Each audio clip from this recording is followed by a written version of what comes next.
Vamos a hablar en una forma muy general de las leyes de Oraita y de Rabanán y cómo puede uno distinguir entre ellos, ¿sí? Entre ellas, esas leyes, que eso ha vuelto un poquito complicado en los últimos, no digo años, décadas, siglos, no sé qué, en la forma que, como se enseña a la gente y como escriben en los libros.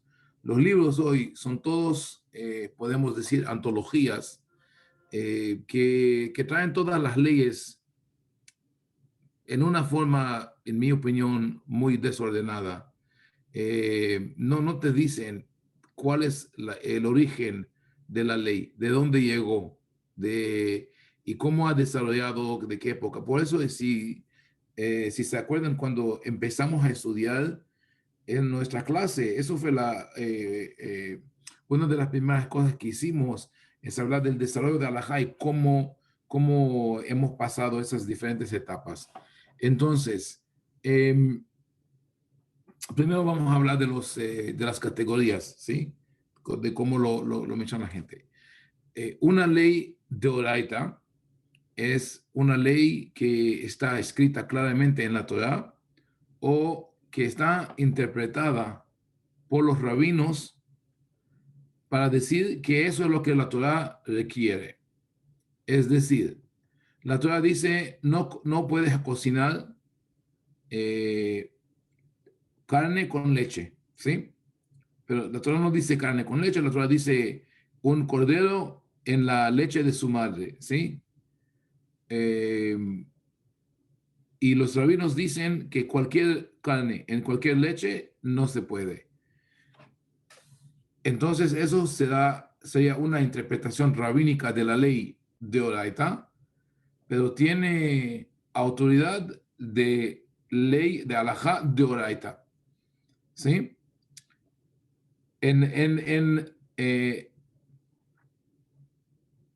Digamos que en la ideología o en el entendimiento ortodoxo, así es.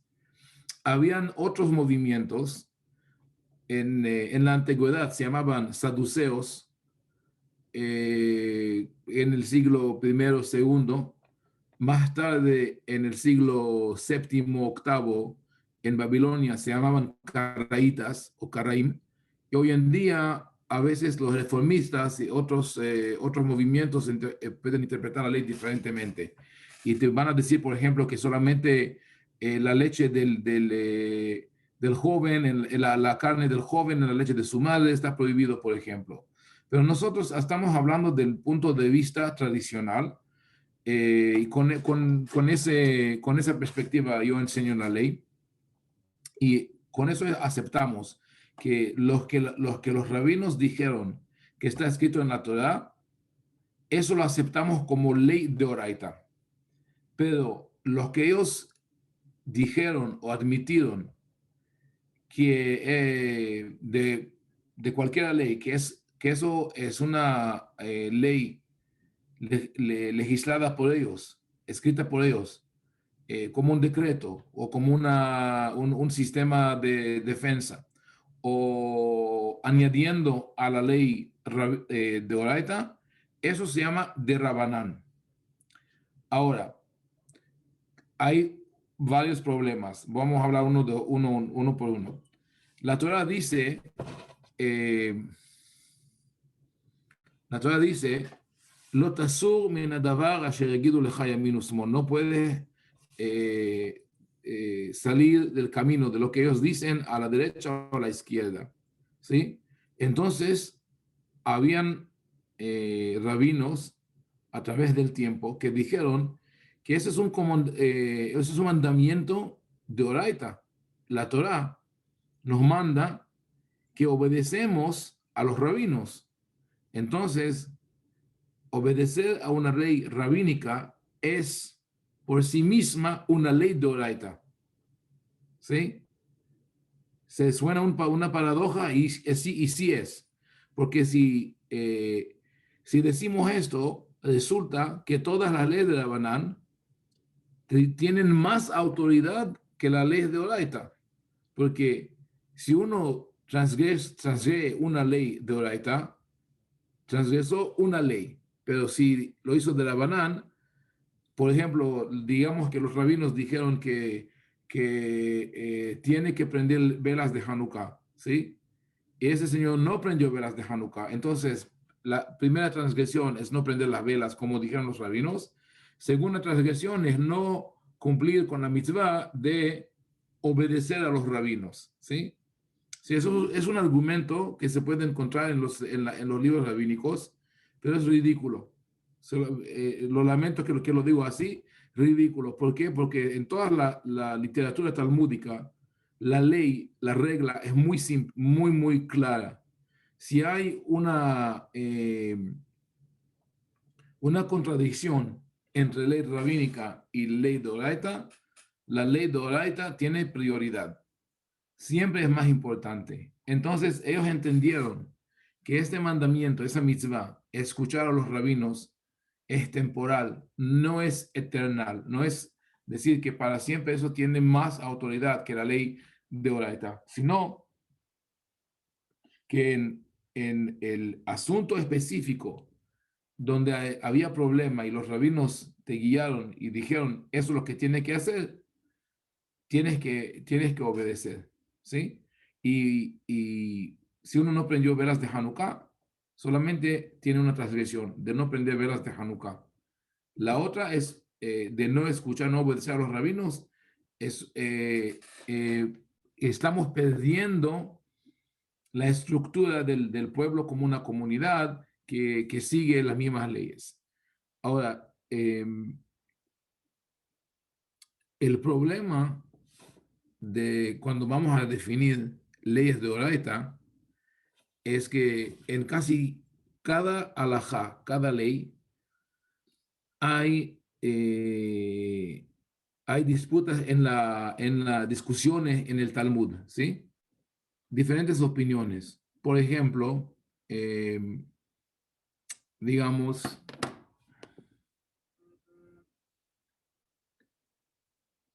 vamos a ver, bueno, poner tefilín. Un momento, eh, poner tefilín, ¿sí? ¿Cuál es la mitzvah de poner tefilín? Esa es una mitzvah que lo hace uno todos los días, una vez al año, todos los días y Shabbat incluido, o una vez a la vida. ¿Cuál es la ley? De eso hay una discusión en el Talmud. Hay una opinión que dice que si uno puso tefilín una sola vez en toda su vida, cumplió con la ley de tefilín. Y otra opinión que dice que tiene que poner tefilín todos los días y si él perdió un día ya se considera transgresión. Entonces, ¿cómo hacemos cuando hay diferentes opiniones en la interpretación de la ley de Oraita? ¿Cuál es la opinión correcta? ¿Cómo podemos nosotros decidir qué es de Oraita, qué es de la banana? ¿Sí? Aquí tenemos problema. El otro problema hay que en muchas veces en el Talmud o en la Mishnah se dice alajá le Moshe mi Sinai. Esa es una tradición que llegó del monte Sinaí a Moshe. Y hay unos que lo toman literalmente, dice, tenemos una tradición que llega de Moshe hasta nuestros días, pero no siempre es así. A veces la Gemara lo dice en una forma absoluta para decir, no me pregunte, así hacemos y ya, ¿sí? Y hay muchos ejemplos para eso. Entonces, ¿cómo hacemos cuando llegamos a una mitzvah? ¿Cómo podemos entender qué es de Oraita, qué es de la banana? Como dije, eso es un asunto muy complicado, pero yo creo, esa es mi opinión es esta, que si tenemos diferentes opiniones en el Talmud, ¿sí? La opinión que exige lo mínimo es la de Oraita, ¿sí? Digamos, por ejemplo, si tenemos cuatro opiniones, uno dice, tiene que poner tefilín un día a la semana, la otra dice 2 días a la semana, 3 días, 6 días, ¿sí? Entonces, debemos decir que el que dice que que tiene que hacerlo un solo día, ¿sí? Es lo original. Siempre hace, bueno, lógicamente, empezamos con poco y siempre añadimos. Y además, según la ley, la misma ley talmúdica, hay una ley en el Talmud que dice que Hazaká al Talmid Hajam, que un sabio, un líder, no va a hacer que pequen los demás, que los otros cometen un pecado. Sí, esa ley se menciona eh, originalmente en el asunto de alguien que falleció sin decir a la familia que la comida que tenía en la casa, si es kosher o no, kosher en el sentido del diezmo, ¿sí? Que él ha separado el diezmo o no. Entonces la Gemara dice, חזקה על תלמיד חכם שאינו מציא דבר שלא מתוקן תחת ידו, שאינה באה תקלה על ידו. No es posible que un sabio, que un líder haga una cosa que va a causar pecado a los demás. Entonces, eso, la alhaja originalmente fue una cosa física. La comida que tiene en la casa debe ser kasher, ¿sí? Eh, y de esa perspectiva, digamos, si, uh, si tiene un amigo que es un sabio, un rabino, un líder, y llega a visitarlo y no está en la casa, él está en otra ciudad, dice, bueno, aquí está la llave, bueno, entre a mi casa, ahí puede estar, bueno, lo que quiera. Y no le preguntaste si la comida en su casa es kasher o no. No tiene que preguntar, no tiene ninguna duda. Porque si había algo que no es kosher, te lo habrá dicho. Ahora, es una cosa física, pero también a través de nuestra historia, habían muchos que lo interpretaron en una forma abstracta, en una forma teológica. Es decir, que un rabino, un líder que guía a la comunidad, no puede ser que diga una cosa que haga a todos los demás equivocarse o pecar. Entonces, si un rabino interpretó a la Torá en esta milía, en esta sociedad de todos los sabios que estudian juntos en el templo de la Mishnah, y dice, lo que la Torá exige es solamente eso, y los demás dicen, no, así, así, así. Bueno, entonces si yo sigo a este sabio que dijo que no hay que hacer mucho, entonces no cumplí con la ley de la Torá, es un pecado, ¿verdad? Pero el Talmud nos dice, no se preocupe, no puedes pecar si sigue la ley de este sabio. Entonces, aunque hemos decidido eventualmente que la halajá es así, originalmente lo de Oraita es aquí. Eso sí, make sense, suena lógico. Por eso buscamos en todas las leyes de la Torah cuál es la exigencia original de la Torah. ¿Qué es lo que la Torah dijo? A veces uno puede decir, yo quiero hacer más, está bien. No hay problema. Si uno quiere hacer más, no hay problema.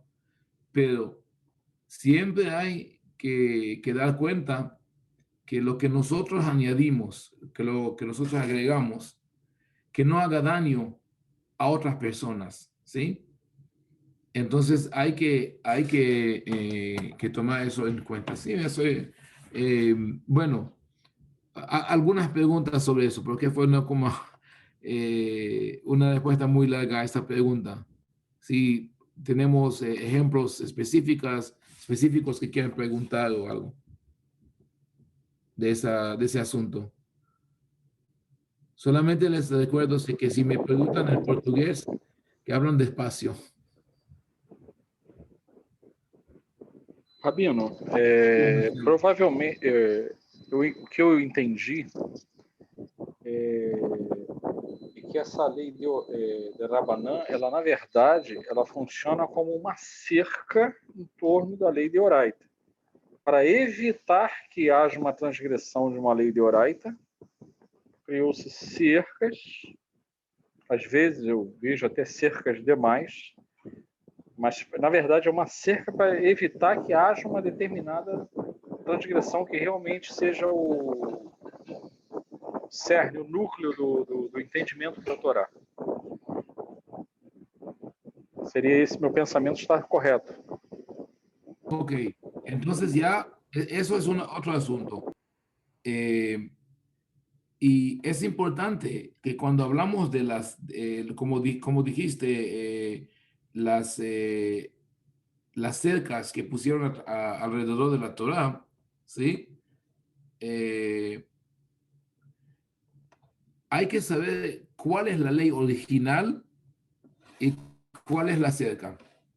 Y además, tenemos que preguntar cuál es el objetivo de esa cerca, de esa, sí, de ese muro, porque es un sistema de defensa, para, como dijiste, para evitar que la gente, para que no pequen, para que no hagan pecados, ¿sí? ¿Verdad?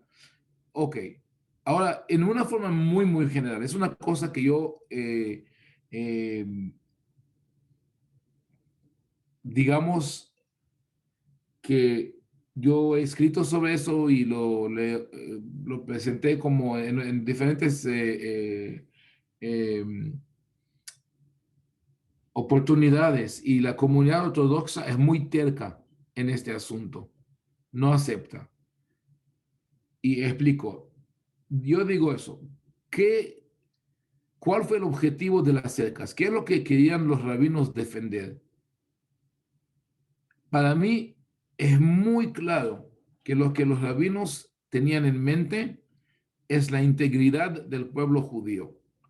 Ellos querían que la mayoría del pueblo judío guarda las leyes de la Torah.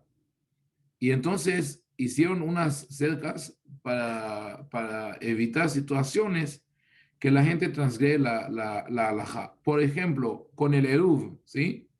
De lo que hemos hablado la semana pasada. En el eruv, ellos hicieron el eruv muy, muy complicado, ¿sí? Es como casi imposible sacar una cosa e ir a la calle en Shabbat. Casi imposible. ¿Por qué lo hicieron? Porque en aquella época la gente hacía comercio en Shabbat, vendía y compraba y todo eso. Pero ya que lograron ese objetivo, bajaron las defensas. En esta época, dice Resh Lakish, que hoy en día no tenemos propiedad pública hasta que llegue Mashiach. Es decir, no necesitamos Edud. ¿Por qué lo dijo? Porque él vio que ya el objetivo se ha logrado y la gente no carga en Shabbat para hacer comercio. Entonces, si uno sale de la casa con una botella de agua o de vino, ¿sí? O con la carretera, digo, ¿cómo se dice? Eh, eh, ¿Sí? Stroller, ¿sí? Para niños. Eh, y todo eso, pero ¿qué es lo que pasa hoy en día? Yo encontré una respuesta alágica, una respuesta de Rav Menashe Klein. Rav Menashe Klein es de la comunidad que digamos ultra ortodoxa en Nueva York. Vino una señora ortodoxa, digamos como de los Hasidim, eso y le dijo al rabino, yo no quiero tener más hijos. Ya, no voy a tener más bebés.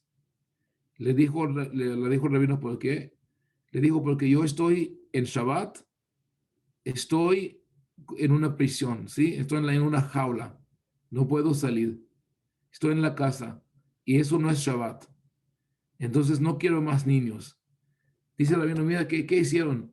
Por insistir del eruv, de la halajá, de Shabbat, que no se puede cargar, ella no puede salir con el bebé, se queda en la casa, ¿sí?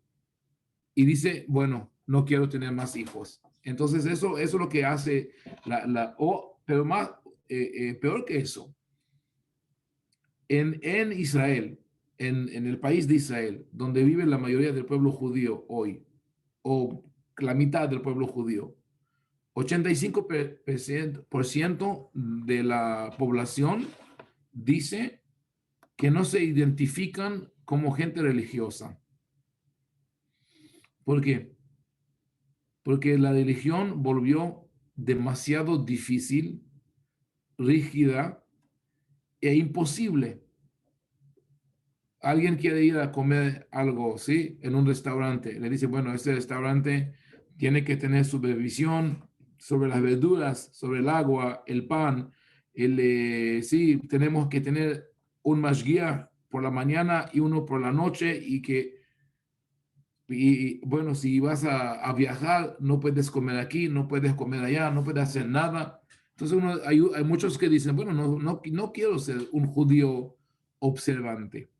Entonces, esas cercas, mi pregunta es, si los rabinos volvieran a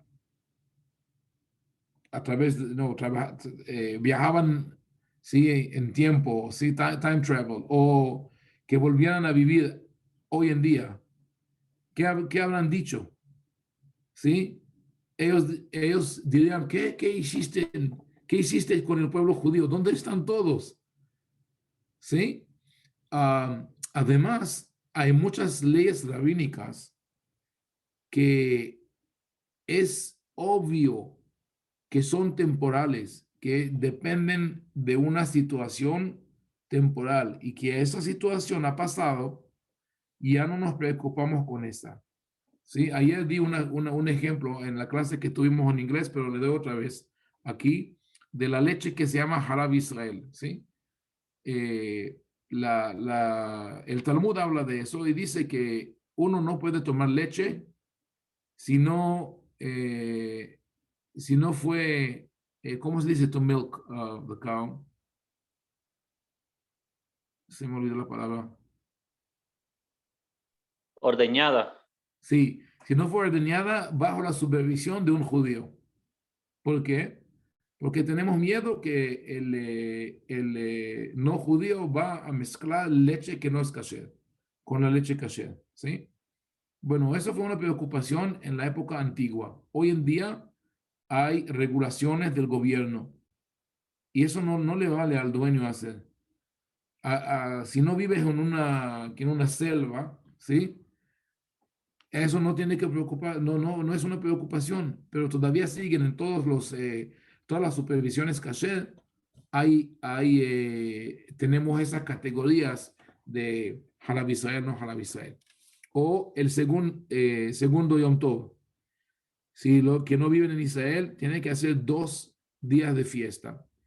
Ese asunto de 2 días de Yom Tov fue establecido porque la mayoría de la gente vivía fuera de Israel y cuando decidieron en Rosh Hodesh por testigos, no había forma de mandarle a la gente que vivía fuera de Israel, hacerles saber a tiempo cuándo es Rosh Hodesh. Por eso hacían 2 días por la duda.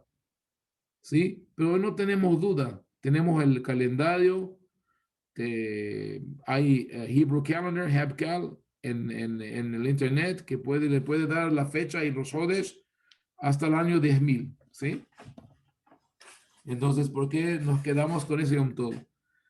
¿Saben qué? Se habla con los rabinos, ¿qué dicen los rabinos? Pero la gente no tiene problema con eso. A todos le cae bien. Y mi respuesta es que ustedes no hablan con la gente. Solamente hablan con la gente que conocen y los que quieren oír, pero no conocen a los problemas de cada uno. Hay muchas personas que yo conozco que perdieron su trabajo porque en la época de Sukkot tiene 3 días, Rosh Hashanah, Kippur, Sukkot, Simchat Torah. Bueno, entonces hay necesidad de hacer esa investigación y buscar. Bueno, ya aquí Coralis nos dice que su esposa ha perdido trabajos por guardar el segundo día de un Tov.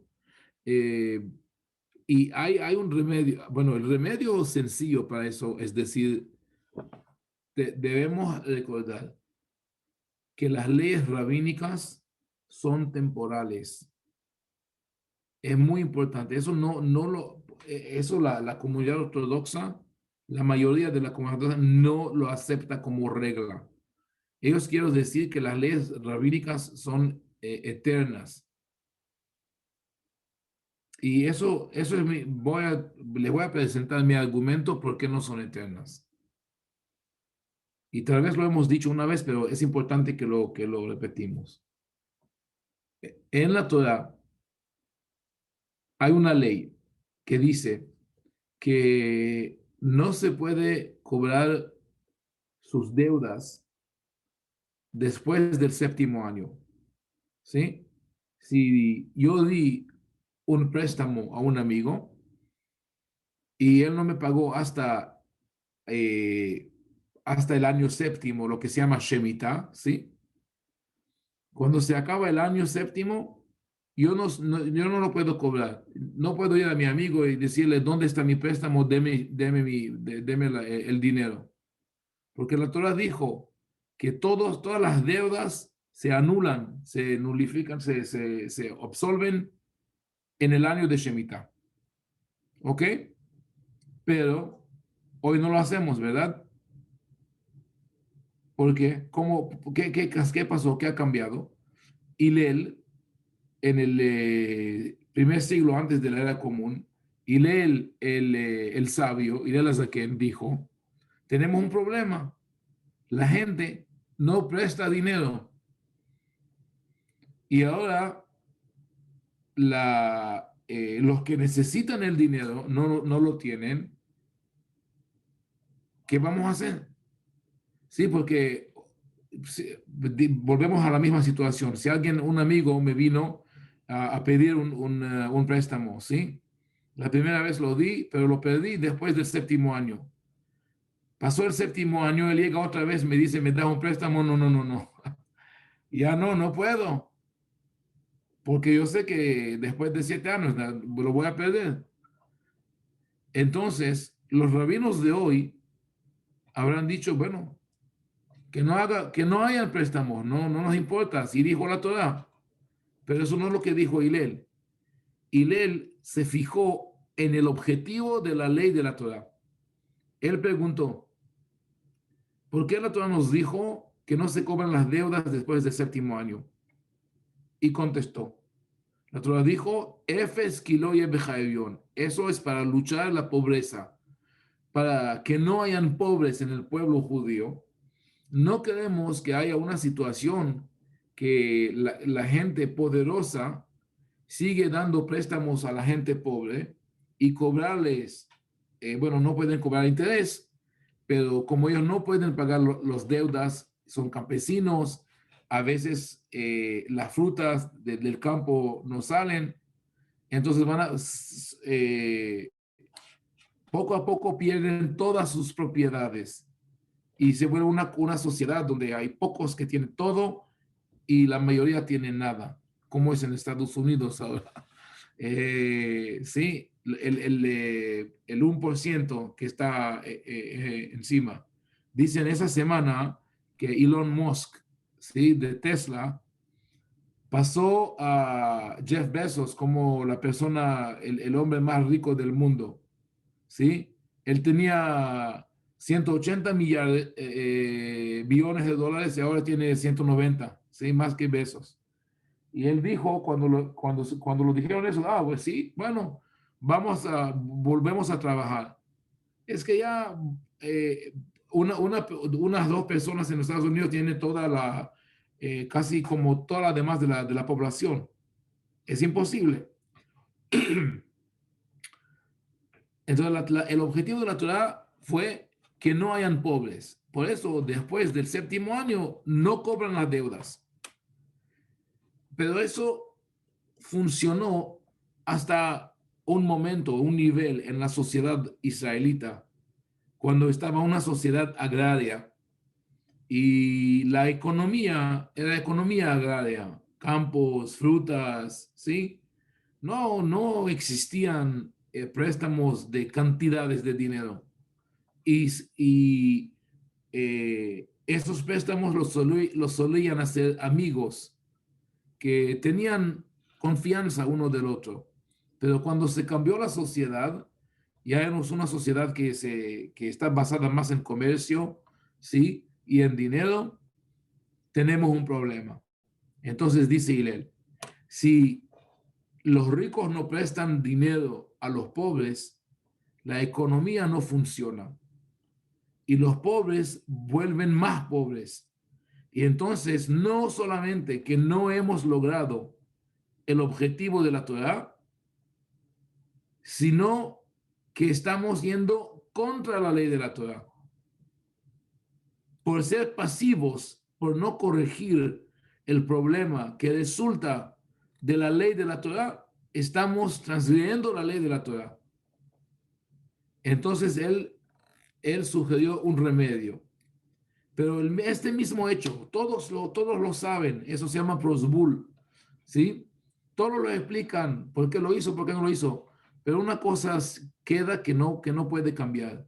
Lo que él hizo es corregir el curso de la ley de Oraita.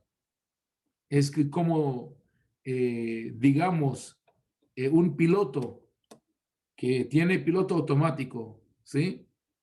¿Por qué necesitamos el piloto? Póngalo en automático y ya, que siga, llega ¿no? Entonces, primero que todo tiene que aterrizar, para eso necesita el piloto. Pero inclusive cuando está en el aire, a veces hay cosas que necesitan atención, ¿sí? En un automóvil también.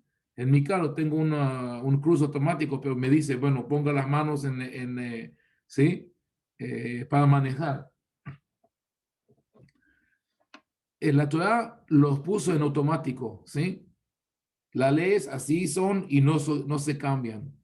Los rabinos tienen que estar ahí como pilotos, como para manejar el vehículo. Para ver, bueno, si seguimos en este piloto automático, nos vamos a salir del camino y ¿cómo se dice? Crash. Se me fue Chocar, ¿Cómo? chocar o estrellarse. Destallar, sí, destallar, esa es la palabra. Ok. Eso entonces Hillel corrigió el curso, ¿sí? De la ley de la Torah. Bueno, lo hizo de una forma muy sofisticada. Él dijo, no voy a decir que sí se puede cobrar la deuda a una persona pobre. Lo que voy a hacer es hacer todos los pobres, los voy a hacer ricos. A una persona rica sí se puede cobrar la deuda. ¿Cómo se hace? El Bedín, ¿sí? El tribunal rabínico, le da a la persona pobre que tiene que pagar su deuda, le da un poquito de tierra. Ahora, él es dueño de inmobiliaria, tiene campos. Y si tiene campos y el que le dio el préstamo viene y dice, págame la deuda, no puede decir no. Bueno, ¿cuándo tierra le damos? El Bedín no puede dar eh, campos grandes a cada persona pobre que tiene que pagar su préstamo, ¿no? Lo que le dan es una cosa así, como 1 milímetro de tierra. ¿Eso para qué sirve? Para que ponga una cuña o un clavo y encima de eso ponga un documento de posesión de cualquier cosa. Es decir, la tierra que le dan es nada, no es significada, pero con eso, con un truco legal, lo volvimos dueño de tierra, ¿sí? Landlord, y una persona de poder de riqueza, y ahora él puede pagar de vuelta su deuda. Bueno, por eso se llama, es un loophole, es un truco, es un engaño alágico que es necesario. Ok, todo eso nos dice que la ley, inclusive de la ley de la Torah, no es siempre eterna. sino que cuando los rabinos ven la necesidad, pueden encontrar una forma de corregirla. Pero es verdad que eso es muy raro con la ley de la Torá. ¿Sí? La mayoría de las leyes de la Torá no han cambiado. Le doy, por ejemplo, pero hay otras leyes de la Torá que no lo hemos cambiado, que no las hemos cambiado activamente, sino pasivamente. Como por ejemplo, la Torá dice, Mejashefá lo tehaye, ¿sí? No debes dejar vivir a una bruja o un brujo. ¿Alguien lo observa hoy? No, porque entendemos que eso cosa no es verdad, ¿sí? No es real, es una fantasía. Entonces lo que la Torah dijo, no deja vivir a una bruja o un brujo, es decir, que no lo deja practicar en su tierra, ¿sí? Debemos decirlo, porque si no, vamos a decir, Torah creo que esa persona sí tiene poder. Claro que no. Ahora, vamos ya que hemos establecido esto, podemos pasar el centro de gravedad a la ley rabínica. Cuando los rabinos hicieron una ley para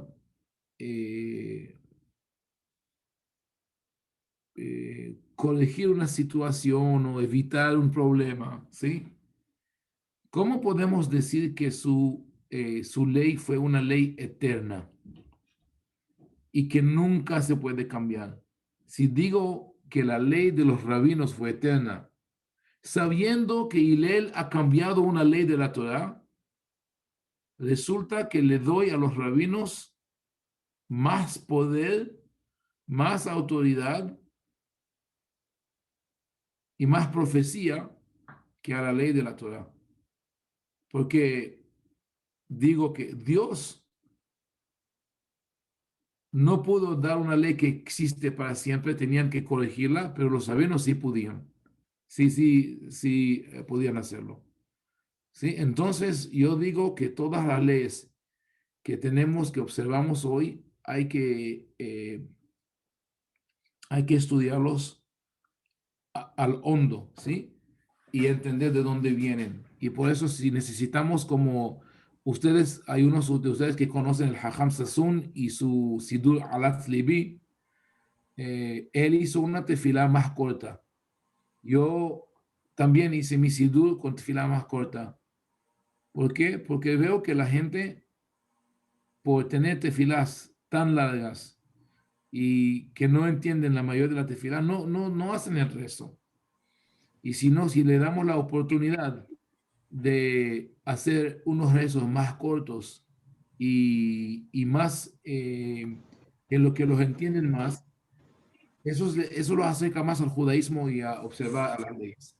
Pero eso es lo que tenemos que hacer con toda.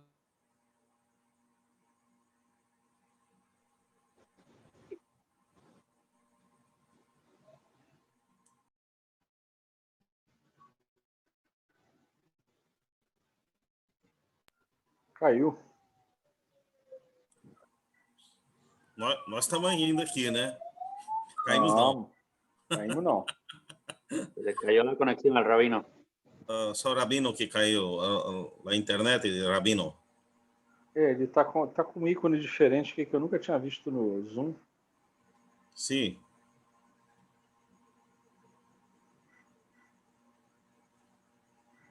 Bem interessante essa aula. Perfeito, muito bem. Eu tinha... Rabai, uma pergunta...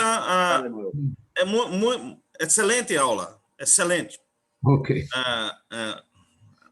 Mas ainda tenho uma pergunta, diante da Torá, nós temos leis descritas na Torá que diz perpetuar.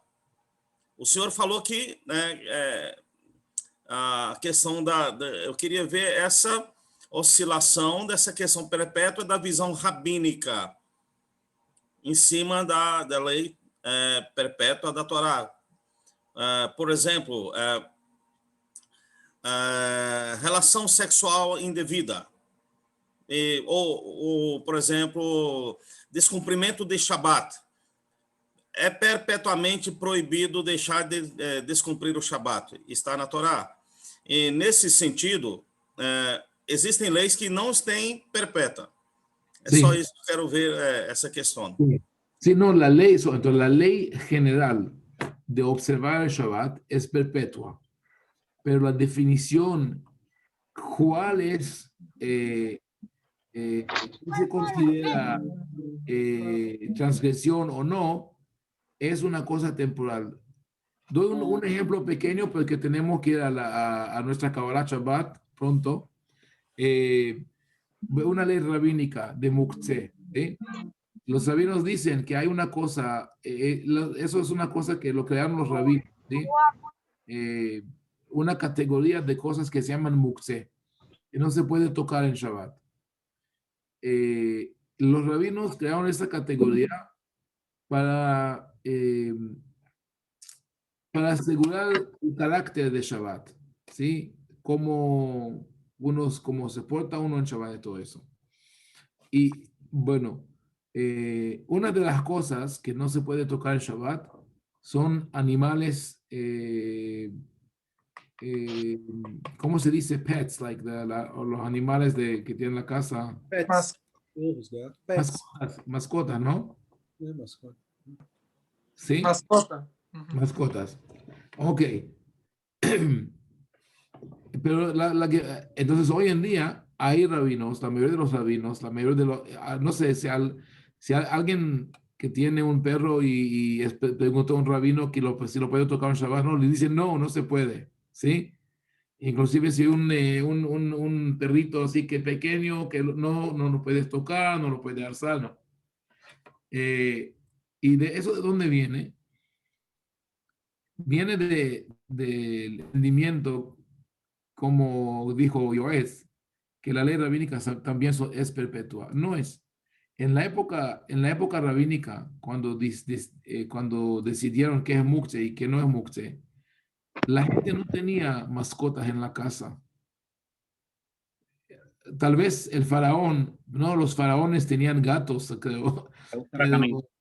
Pero una persona común que creemos que tenían perros en la casa, caminándolos todos los días, o gatos, no. Eran campesinos. Entonces el Shabbat, los Hajamim dijeron, no toquen sus animales. Solamente denles comida, pero no toquenlos porque no es una cosa de Shabbat, es una cosa de los días de la semana. Pero hoy en día, para mucha gente, las mascotas son compañeros, son una cosa que le calma. No podemos decir eso. Cambiaron los tiempos. Bueno, pero eso es muy subjetivo y hay que fijarlo, como dije, con profundidad. Pero eso es generalmente el concepto que tenemos que tener en mente cuando hablamos de la halajá. Creo que vamos a concluir aquí. Voy a parar la grabación.